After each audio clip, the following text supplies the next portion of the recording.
Good morning, Colston River Retreat. So today, going to start with just me working, give you an update. So we are at the future sawmill shed area. So reference, there's the green shed, there's the river, and there's the old sawmill. And so basically from the old sawmill to about right here, we're going to make a new sawmill shed. I'm not sure the exact dimensions yet. 24 by 60 probably to start out with, and then we'll have it where I can add on if I need to going towards the green shed. So last night for about an hour I took down some trees. So I got 3 trees up here down, three trees, and we already took this one down the other day. I think most of these are poplar trees. There are a few others in here, but mostly poplar. Unfortunately, there is some poison in there that we'll have to deal with. But so again, some of these trees are where we're going to be building, but some of them are right on the edge of where we're going to be building. I'm going to backfill this area to level this hill up behind it, so we can make it more user-friendly. And I didn't want them falling on my structure, so just make a little bit of safety net around it. Although we still have these big giant trees over here, including that dead one there, but it's pretty cool looking, so we'll probably leave it for now. But anyway, so I'll set you up. I'm going to start just delimbing these trees that I took down, and then we'll go from there.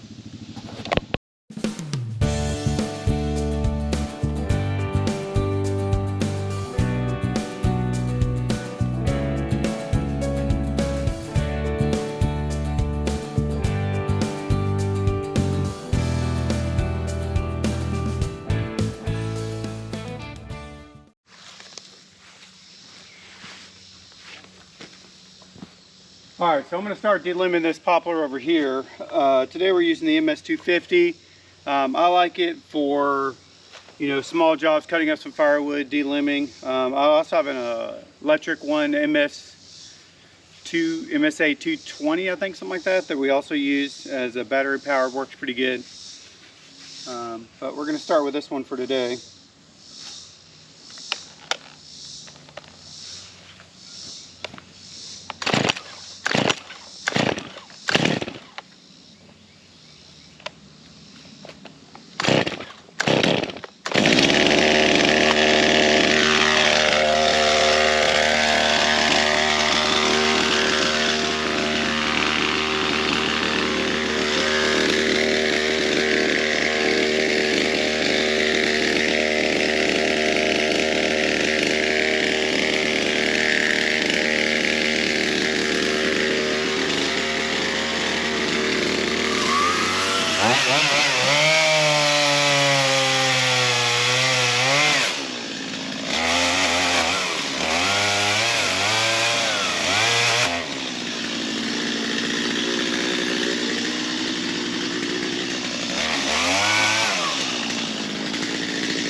You see 9, 1 foot.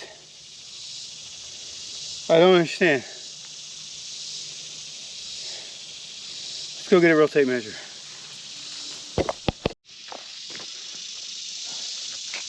So grabbed a regular tape measure, and the feet marks line up, but it's in tenths, 9 inches going up to the foot mark. I don't understand. I guess there's something about logging that I don't get. So when I've been cutting like 8'6", I've really been cutting closer to probably like 8'7", probably. It's not that big a deal, but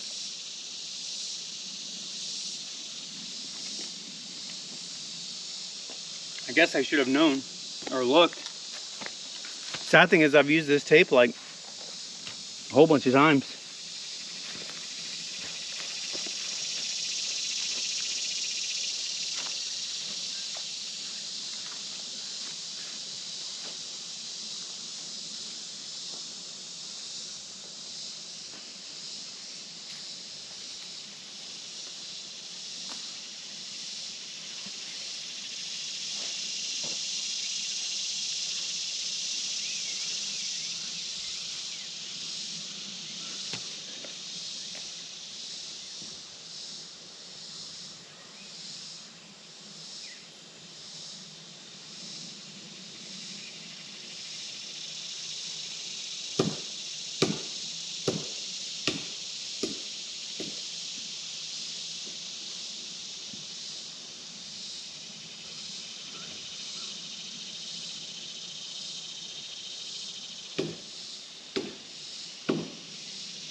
So what I'm trying to get out of this wood is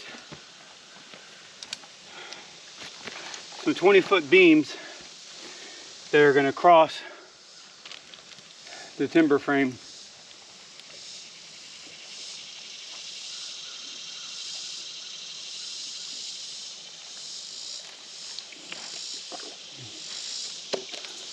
Kind of like a tie log or something like that. So poplar is the lightest of the hardwoods that I probably have, so being it's a 20-foot length, probably the best log for me to use for that. I don't have Douglas fir, pine. I got a few pines, but none of significance. I do have cedar, but nothing that I'd make a beam out of. Some nice posts maybe. But anyway, so trying to get like a 21-foot log so I can cut it down to 20 feet. Doesn't have to be a specific diameter. I'm thinking 6 by 6 is plenty, so hopefully I can get that out of it. And then I'm cutting next 12 footers, which is really probably 13 footers, that I can use for either headers going between posts or potentially mill into deck boards that would go on top. So the other saw shut off. I'm assuming I ran out of gas because I didn't top it off because I just borrowed it to free up where I got pinched a little bit. I cut relief cuts and did all that I could do, and it still kind of pinched it, which unfortunately does happen some of the time. But this saw is much lighter, so let's put it back to work.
That's hard work, man. Okay. So, talk through a little bit of what's going on. I got my ear protection, which also has Bluetooth, so I can hear my phone in case somebody needs me. I got this logging belt,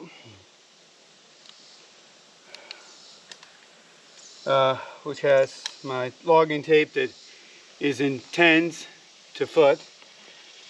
My file in case I'm out too far away from the shop and need to sharpen my blade real quick. Marking crayon. I got 2 wedges. I got my tool for tightening my chain or tightening my holding nuts. I'm wearing chainsaw pants. Remind me I need to zip up my pocket. It has my phone in it, so I try to keep sawdust out of it.